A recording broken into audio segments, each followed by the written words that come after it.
नमस्कार साथियों, राहुल जी का स्वागत है। हमारे साथ राजस्थान के मुख्यमंत्री अशोक गहलोत जी, छत्तीसगढ़ के मुख्यमंत्री भूपेश बघेल जी,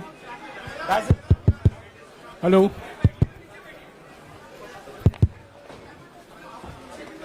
डॉक्टर अभिषेक सिंघवी और हमारे संगठन के महामंत्री केसी वेणुगोपाल जी मौजूद हैं।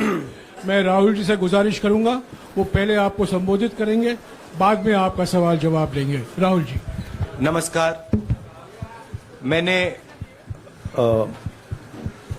आप सब से काफी बार बोला है कि हिंदुस्तान में लोकतंत्र पर आक्रमण हो रहा है और इसका हमको हर रोज नए नए उदाहरण मिल रहे हैं। सवाल मैंने एक ही पूछा था,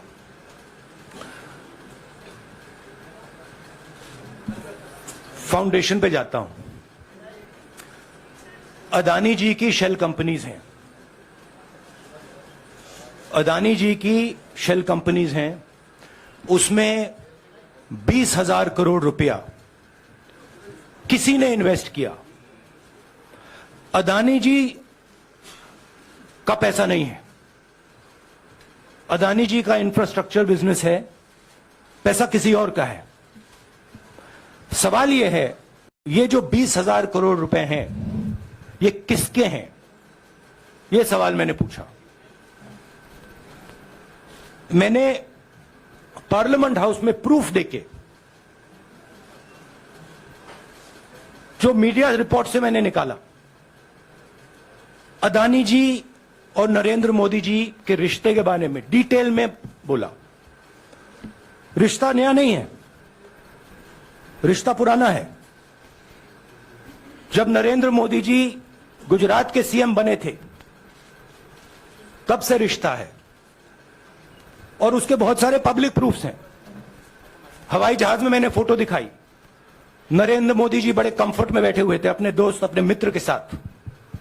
पार्लियामेंट में मैंने दिखाई। यह सवाल मैंने पूछा। फिर मेरी स्पीच को एक्सपंज किया गया। मैंने स्पीकर को डिटेल चिट्ठी लिखी, पॉइंट बाय पॉइंट, कि मैंने कहा कि एयरपोर्ट्स अदानी जी को रूल बदल के दिए गए हैं। ये लीजिए रूल की कॉपी जिसको बदला गया है। चिट्ठी लिखी, कोई फर्क नहीं पड़ा। फिर मेरे बारे में मंत्रियों ने पार्लियामेंट में झूठ बोला कि मैंने विदेशी ताकतों से मदद मांगी। मैंने ऐसी कोई बात नहीं की है। मैंने कहा स्पीकर से, मैंने जाके कहा, स्पीकर सर, पार्लियामेंट का नियम है कि अगर किसी मेंबर पर कोई एक्यूजेशन लगाता है तो उस मेंबर को जवाब देने का हक होता है। मैंने एक चिट्ठी लिखी, उस चिट्ठी का जवाब नहीं आया। दूसरी चिट्ठी लिखी, उस चिट्ठी का जवाब नहीं आया। फिर मैं स्पीकर के चेंबर में गया। मैंने स्पीकर सर से कहा, स्पीकर सर, ये कानून है, ये रूल है, इन्होंने झूठा आरोप लगाया है, मुझे आप बोलने क्यों नहीं दे रहे हैं? स्पीकर सर मुस्कुराते हैं, कहते मैं नहीं कर सकता। और फिर उसके बाद आपने सबने देखा क्या हुआ। सवाल पूछना मैं बंद नहीं करूंगा। नरेंद्र मोदी जी का अदानी के साथ क्या रिश्ता है और 20,000 करोड़ रुपए किसके हैं, मैं पूछता जाऊंगा। मुझे कोई डर नहीं लगता इन लोगों से। और अगर ये सोचें कि मुझे डिस्क्वालीफाई करके, धमका के, जेल में डाल के मुझे बंद कर सकते, नहीं, मेरी वो हिस्ट्री नहीं है। मैं हिंदुस्तान के लोकतंत्र के लिए लड़ रहा हूं और मैं हिंदुस्तान के लोकतंत्र के लिए लड़ता रहूंगा। किसी चीज से नहीं डरता हूं, यह सच्चाई है। अब आप सवाल पूछिए। एक एक करके प्लीज. हाँ मोहित, I'll say it in English also. Sorry. I'll say it in English also. The question begins a few weeks back in Parliament, where I asked the Prime Minister a very specific set of questions. Question number one, 20,000 crore rupees or $3 billion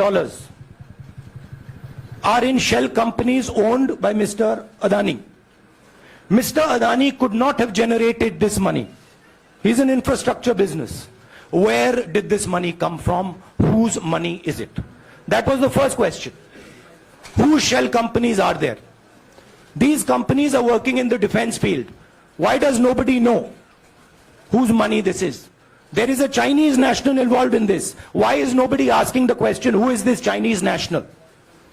That was the first question. Second question was, set of questions with proof. Were, what is the Prime Minister's relationship with Mr. Adani? I showed a picture of the Prime Minister and Mr. Adani's plane relaxing. I gave documentation about the defense industry, about the airports, about statements made in Sri Lanka, about statements made in Bangladesh, pictures of Mr. Narendra Modi sitting with the State Bank chairman in Australia. And I put this proof on the table.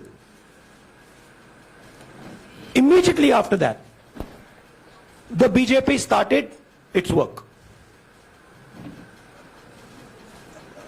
My speech was expunged. I wrote a letter to the Speaker with a detailed explanation on the defense industry, on the airports, with press clippings, supporting documents, legal documents, and said, this is the supporting foundation of my speech. I have not made this speech, I have not invented this. This is detailed research, here it is. Nothing happened. Nothing was revoked. My speech today is not part of the record of Parliament. The same, by the way, was done with Mr. Kharge. After that, BJP ministers lied about me in Parliament. They made the statement to distract from the Adani issue. The whole game, disqualification, and all these statements are to distract from the central question, whose money is it? 20,000 crores, whose is it? Kiska hai ye? That's the main question. The whole thing is to distract. So, they said that I've asked foreign forces to help India. Most ridiculous statement. I have never made such a statement. You can look at all the conversations I had in the United Kingdom. Not one such statement was made. In fact, I said this is India's problem. India has to resolve this problem, right? A minister lies on the floor of the House. I wrote to the Speaker and I said, Speaker, sir, it is my right as a member of Parliament, when somebody makes an accusation, to state my position. Please let me state my position. The first letter is not answered. I then write a second letter with more details, saying the names and what was said. Still no answer. I then go to the Speaker's chamber and I say, Speaker, sir, what is going on? We live in a democracy. You are the defender of that democracy. Why are you not letting me make my statement? The Speaker smiles and says, I cannot do that. Come and have a cup of tea with me. Right? So this is the whole drama that is being orchestrated to defend the Prime Minister from the simple question, whose 20,000 crore rupees, whose $3 billion went to Mr. Adani shell companies? हाँ जी मोहित, एक minute, सबको मौका मिलेगा. राहुल जी, मोहित दुबे हूं मैं. मेरा सवाल यह है कि आप शहीदों. By the way, sorry, I just need to finish that. I left out a part. Look, I am here defending the democratic voice of the Indian people. I will continue to do that. I am not scared of these threats, of these disqualifications, of these allegations, of these prison sentences. I don't care. I'm not scared of them. Okay? These people don't understand me yet. I am not scared of them. They are used to everybody being scared of them. I am not scared of them. Right? And I will continue to ask the question, what is the Prime Minister's relationship with Mr. Adani? It is an old relationship. It is a relationship that began when he was Chief Minister of Gujarat. Mr. Adani constructed the idea of Resurgent Gujarat, organized all that. This is a partnership. It's a close partnership. I'm going to keep asking that question. Rahul ji, मैं मोहित दुबे हूं। मेरा सवाल यह है कि आप शहीदों के परिवार से आते हैं। आपकी दादी भी डिस्क्वालीफाई हुई, जनता के बीच गई, आप सत्ता में वापस आए। आज के दौर में राहुल गांधी भी डिस्क्वालीफाई हो गए हैं क्योंकि तमाम आपने इश्यूज को उठाया, चीन के इश्यूज को उठाया। क्या राहुल गांधी भी जनता के बीच में जाएंगे और वही वापसी फिर से करेंगे? राहुल गांधी भारत जोड़ो यात्रा में 4.5 महीने जनता के बीच में रहेंगे और वो मेरा काम है, वो मैं करता जाऊंगा। हाँ जी, अनवर। आज के हिंदुस्तान में जो पहले राजनीतिक पार्टियों को सपोर्ट मिलती थी, मीडिया से मिलती थी, बाकी इंस्टीट्यूशन से मिलती थी, वो नहीं मिलती है। तो ऑपोजिशन की पार्टीज को एक ही रास्ता है, जनता के बीच में जाने का। हाँ जी, अनवर। सर, भारतीय जनता पार्टी ने आप पर ओबीसी समुदाय के अपमान का आरोप लगाया है। इस पर आप क्या जवाब देना चाहेंगे भारतीय जनता पार्टी को? मैं पिछले भारत जोड़ो यात्रा में, आप मेरी कोई भी स्पीच देख लीजिए, मैं वहां कह रहा हूं सब समाज एक हैं, सबको एक साथ चलना चाहिए, भाईचारा होना चाहिए, नफरत नहीं होनी चाहिए, हिंसा नहीं होनी चाहिए। तो मेरी पोजीशन बिल्कुल क्लियर है। ये ओबीसी का मामला नहीं है, ये नरेंद्र मोदी जी और अदानी जी के रिश्ते का मामला है। 20,000 करोड़ रुपए जो अदानी जी को पता नहीं कहां से मिले, उसके बारे में मैं सवाल पूछ रहा हूं और उसका जवाब चाहिए। बीजेपी ध्यान को भड़काने की कोशिश करती है, कभी ओबीसी की बात करेगी, कभी विदेश की बात करेगी, कभी कुछ और बात करेगी, कभी डिस्क्वालिफिकेशन की बात करेगी, मगर सवाल यही है 20,000 करोड़ रुपए, $3 बिलियन किसका था? संजय मिश्रा। और वो अदानी का पैसा नहीं हो सकता। संजय मिश्रा।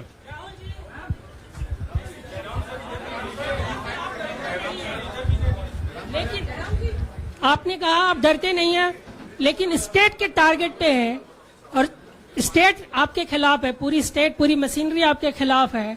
ऐसे में आपके सामने चैलेंजेस बहुत बड़ा है, तो रास्ता क्या है, रणनीति क्या है? देखिए भैया,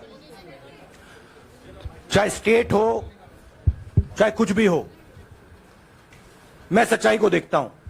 मुझे और किसी चीज में इंटरेस्ट नहीं है, मैं सच्चाई बोलता हूं। राजनीति में यह फैशनेबल बात नहीं है, मगर यह बात मेरे खून में है। मैं और कोई रास्ता निकाल ही नहीं सकता हूं। तो मेरा काम यह है, यह मेरी तपस्या है, जीवन की तपस्या है, उसको मैं करता जाऊंगा। चाहे मुझे डिस्क्वालीफाई करें, मारे पीटे, जेल में डाले, मुझे कोई फर्क नहीं पड़ता। मुझे अपनी तपस्या करनी है। इस देश ने मुझे सब कुछ दिया है। शांत हो जाइए। इस देश ने मुझे सब कुछ दिया है, प्यार दिया है, इज्जत दी है, इसलिए मैं ये करता हूं। हाँ, Supriya. Sir, Rahul sir, BJP के जो लीडर्स आप पे अटैक कर रहे हैं उस पर आप क्या कहेंगे? और इसके अलावा वायनाड, वहां पर जब से खबर गई है, वहां पे लोग बहुत डिसबिलीफ में हैं, प्रोटेस्ट भी इरप्ट हो रहा है। आप अपनी कॉन्स्टिट्यूएंसी के लोगों को क्या कहना चाहते हैं? नहीं, मैंने सोचा है कि मैं अपनी, देखिए, मैंने कॉन्स्टिट्यूएंसी में भी बोला कि वायनाड के लोगों के साथ मेरा पारिवारिक रिश्ता है, फैमिली प्यार का रिश्ता है। तो मैंने सोचा कि मैं वायनाड के लोगों के लिए अपनी एक चिट्ठी लिखूं उनके लिए कि मेरे दिल में उनके लिए क्या है। तो वो तो मैं रिजॉल्व कर दूंगा। उनका, देखिए, बीजेपी के नेताओं का काम यही है। देखिए, वो सब नरेंद्र मोदी जी से डरते हैं, कारण आप जानते हो। नरेंद्र मोदी जी ने कहा कि देखिए, ध्यान हटाना है। वो सब जानते हैं अदानी जी और नरेंद्र मोदी जी का रिश्ता, सारे के सारे जानते हैं क्या रिश्ता है, सब जानते हैं, मगर डरते हैं तो अगर नरेंद्र मोदी जी ने उनसे कहा कि भैया ध्यान उधर करो, ध्यान उधर करेंगे। मगर सवाल यही है 20,000 करोड़ रुपए किसका है? हाँ जैनेंद्र राहुल जी पूरी कांग्रेस पार्टी, सर पूरी कांग्रेस पार्टी ये कह रही है कि आप चाहे वो गुजरात की कोर्ट ने आपको सजा सुनाई या आपका निलंबन हुआ, ये सब कुछ केंद्र सरकार प्रधानमंत्री के इशारे पर हो रहा है। लेकिन बीजेपी कह रही है कि कानून ने अपना काम किया है। तो जो ये दलील है कि कानून ने आपको सजा दी है और उसी की वजह से आपका निलंबन भी हुआ है, इस पर आप क्या देखिए, लीगल मैटर है, पर ये हुआ है। लीगल मैटर है। मैं हिंदुस्तान के लीगल सिस्टम को रिस्पेक्ट करता हूं। मैं लीगल मैटर पे इस प्रेस कॉन्फ्रेंस में बात नहीं करना चाहता हूं। हाँ संजीव, अगर आपके लीगल सवाल होंगे तो आप हमारी लीगल टीम से पूछ लीजिए। Sanjeev 1 minute. Sanjeev,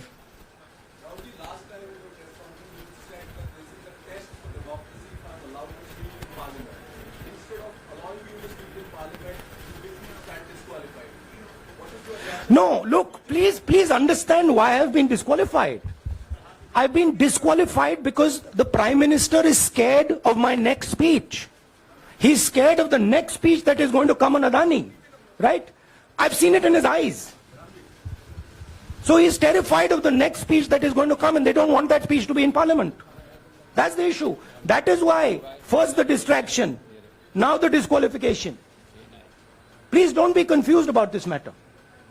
There is a deep relationship between Narendra Modi ji and Mr. Adani.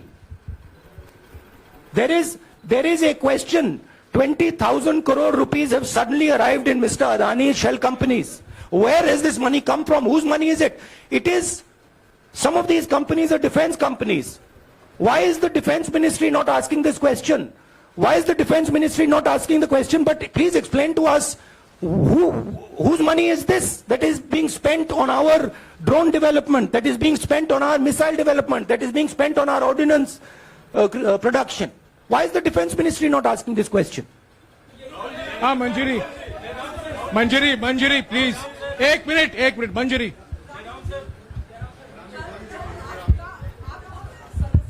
रद्द हुई तो उसके बाद बहुत सारे ऐसे विपक्षी दल जो अभी तक कांग्रेस से दूरी बना के चलते थे वो भी आपके समर्थन में आए। तो आपको क्या लगता है अब वो समय आ गया है जब सारे विपक्ष को एकजुट हो जाना चाहिए? मैं उन सब विपक्षी दलों का धन्यवाद करता हूं कि उन्होंने इस बात में हमारी सपोर्ट की और हम सब मिलके काम करेंगे। रंजीता, जिस बयान को लेकर आपको ये सजा सुनाई गई है, क्या आपको लगता है, आपको अफसोस है उस बयान को लेकर? क्या कहेंगे उस बयान पर? अब देखिए, अब ये लीगल डिस्कशन है, उस पे मैं टिप्पणी नहीं करना चाहता हूं क्योंकि ये कोर्ट में मामला है। मगर मैं जो भी सवाल उठाता हूं वो सोच समझ के उठाता हूं। हाँ जी, नीरज। राहुल जी अभी कुछ ही दिन पहले लक्षद्वीप के सांसद मोहम्मद फैजल की सदस्यता गई थी और बाद में हाईकोर्ट ने स्टे कर दिया था। अभी उनकी मेंबरशिप रीइंस्टेट नहीं हुई है। देखिए, सुन लीजिए। हाँ। राहुल जी सुन लीजिए, अभी उनकी सदस्यता रीइंस्टेट नहीं है, लेकिन चुनाव आयोग ने चुनाव की घोषणा करने के बाद उसे रोक दिया था। अगर ऊपरी अदालत से आपको स्टे मिलता है तो आपको उम्मीद है कि लोकसभा स्पीकर भी आपकी सदस्यता को बहाल कर देंगे? मुझे उम्मीद में कोई इंटरेस्ट नहीं है। चाहे मुझे सदस्यता मिले ना मिले, मैं अपना काम करूंगा। अगर ये मुझे परमानेंटली डिस्क्वालीफाई कर दें तो भी मैं अपना काम करूंगा। अगर मुझे रीइंस्टेट कर दें तो भी मैं अपना काम करूंगा। मुझे कोई फर्क नहीं पड़ता मैं पार्लियामेंट के अंदर हूं या बाहर हूं, कहां हूं। मैंने आपसे कहा मुझे अपनी तपस्या करनी है, मैं उसको करके दिखाऊंगा। आपके लिए नहीं, अपने लिए। रवि, एक मिनट रमन। हाँ। एक मिनट रमन।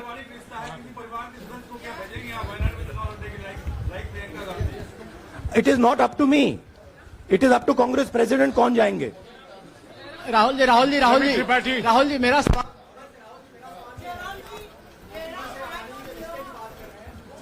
आपके यहाँ बैठे हैं। हाँ। दोनों मुख्यमंत्रियों का भी अडानी जी से रिश्ता है, उनके साथ लेन देन का मामला, उसका कहा धंधे का मामला है। लेकिन क्या धंधे का मामला क्या बात कर रहे हैं ये धंधा रोकेंगे ये लोग? जिनके पास जो भी स्टेट का उनके साथ नाता है, जो भी बिजनेस चल रहा है, वो बिजनेस रोका जाएगा क्या? देखिए, सिंपल सी बात है, आप डिस्ट्रैक्ट करने की कोशिश मत कीजिए। 20,000 करोड़ रुपए अदानी जी की शेल कंपनीज में कहां से आए? आप इंक्वायरी कीजिए। अगर बात निकली कि हमारे चीफ मिनिस्टर का पैसा है तो इनको जेल में डाल दीजिए। अगर बात निकली तो किसी और का पैसा है तो उसको जेल में डालिए। Siddharth sir, Rahul sir, please madam, 1 minute. Madam आप लोकतंत्र को समझिए। ये जो पैनिक रिएक्शन इन्होंने किया है नरेंद्र मोदी जी ने, इससे सबसे ज्यादा फायदा मिलेगा विपक्ष को। ये इन्होंने हमें हथियार पकड़ा दिया है। ये आप बात समझिए। ये मोदी जी पैनिक में आ गए कि बात निकल जाएगी, ये 20,000 करोड़ रुपए किसके हैं, डर गए, घबरा गए, इन्होंने पूरा सीक्वेंस शुरू कर दिया। ये विपक्ष को सबसे बड़ा इन्होंने हथियार दिया है राहुल जी, क्योंकि जनता के माइंड में अब एक सवाल आ गया है कि जनता जानती है कि अदानी जी भ्रष्ट व्यक्ति है। अब जनता के माइंड में यह सवाल उठा है कि इस भ्रष्ट व्यक्ति को हिंदुस्तान का प्रधानमंत्री क्यों बचा रहा है। यह मतलब अब सब कुछ बीजेपी के लोग, नरेंद्र मोदी जी सब कुछ इस व्यक्ति को बचाने के लिए क्यों कर रहे हैं। दूसरा सवाल, बीजेपी के लोगों ने कहा कि अदानी पर आक्रमण देश पर आक्रमण है। मतलब इनके माइंड में देश अदानी है और अदानी देश है। बात समझिए। राहुल जी, मेरा सवाल आपसे ये है कि जब आप ये फैसला सामने आया, आपको मैक्सिमम पनिशमेंट जो है इसमें जो हो सकती है वो आपके लिए मुकर्रर की गई। इस बीच कई लोगों ने ये भी कहा, आपके पार्टी के भी एक सांसद ने कहा कि कम से कम जज को ये देखना चाहिए था कि सामने जो शख्स है वो एक गांधी परिवार से आता है। इस पर आप क्या कहेंगे? और आपको लगता है मैक्सिमम पनिशमेंट जो है आपके केस में, मैक्सिमम पनिशमेंट आपके लिए मुकर्रर की गई, क्या आपको इसके पीछे क्या कहना है आपका? वही मैंने कहा, अगर डिस्ट्रैक्शन करना है, मैक्सिमम पनिशमेंट की तो जरूरत है। मिनिमम पनिशमेंट से बात थोड़ी बनेगी। मैं तो सोच रहा था भैया 5 साल होते, 7 साल होते, 10 साल होते, वो भी मिल जाता। मुझे क्या फर्क पड़ रहा है यार Rajdeep.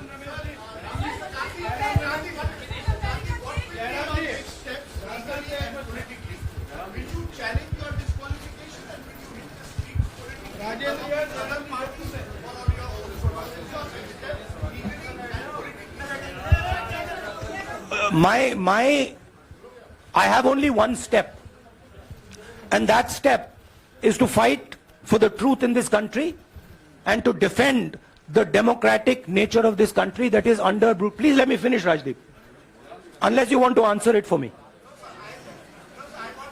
You do that also sometimes. Yeah. So my job, as I see it, is to defend the democratic nature of this country. And I will do whatever I have to do to defend the democratic nature of this country. What does that mean? That means defending the institutions of this country. That means defending the voice of the poor people of this country.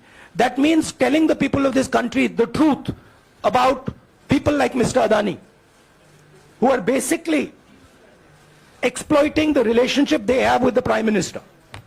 Yeah, Pallavi, please 1 second. Let's go.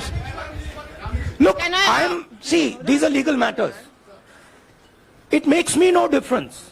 I told them, it makes me no difference if I'm disqualified, not qualified, whatever. It makes me no difference. Disqualify me for life. Put me inside jail. I will keep going. I will not stop. Mr. Gandhi, Yeah, Mr. Pallavi. Gandhi, 2 things here. One, are you worried or apprehensive about the political relevance of, say, the opposition and the Congress Do I look party worried to you? One. Second, Do I look worried to you? I'm excited. I'm happy that these people are giving me the best gift they could give me. And second, Mr. Gandhi, is that BJP's reaction since yesterday is that if you hadn't torn the ordinance then perhaps you wouldn't be facing the law today. Your response to that? My response to that is that when somebody is guilty of something, they want to distract everybody's attention. Right? If you catch a thief, the first thing he says is, I didn't do it. The second thing he says, look there, look there, look there, look there. Right? That's what the BJP is doing. We have caught 20,000 crore rupees entering Mr. Adani's companies. Nobody knows whose money that is. That money cannot be Mr. Adani's money. He does not generate this type of money. So that money has come from someone. All this, OBC, disqualification, anti-national, all this is to distract from the panic that the Prime Minister is feeling. That his relationship with Mr. Adani is going to be exposed. Let me tell you, that relationship is going to be exposed. Nobody is going to stop that. It is going to happen. Because the opposition is going to press this thing until we find the answer. हाँ रवि सिसोदिया जी को दे दो. राहुल जी जो judgement आया उसको लेकर BJP ने उसको किया है कि आपने ओबीसी का अपमान किया. पूरे देश में प्रेस कॉन्फ्रेंस करने की तैयारी कर रहे हैं कि आपने ओबीसी का अपमान किया था.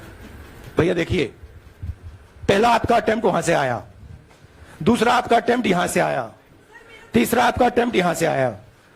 आप इतनी डायरेक्टली बीजेपी के लिए क्यों काम कर रहे हो? थोड़ी डिस्कशन से करो यार. थोड़ा घूम घाम के पूछो. क्या आपको ऑर्डर दिया है क्या? देखो मुस्कुरा रहे हैं. घूम घाम मैं आपको उदाहरण देता हूं. आप थोड़ा घूम घाम के निकाल नुकुल के बोलो. देखो ऐसे बोलो पहले, राहुल जी.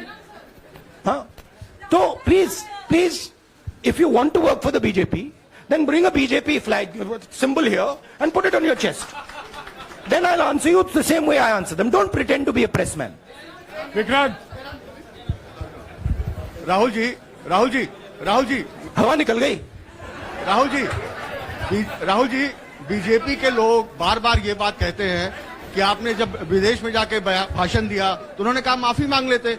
अभी कहा कि कोर्ट में आपसे कहा गया माफी मांग लेते. तो जब ये लोग कहते हैं राहुल गांधी माफी मांग लेते, तो राहुल गांधी क्या सोचते हैं?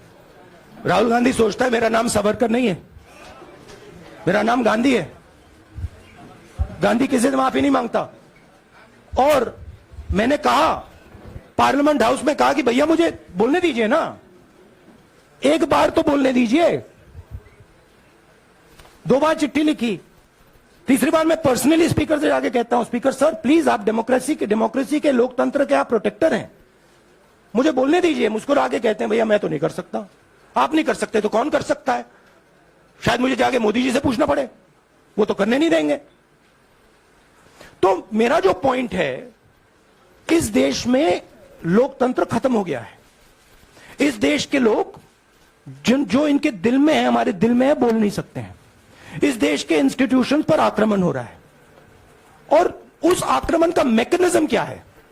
उस आक्रमण का मैकेनिज्म नरेंद्र मोदी जी और अदानी जी का रिश्ता है.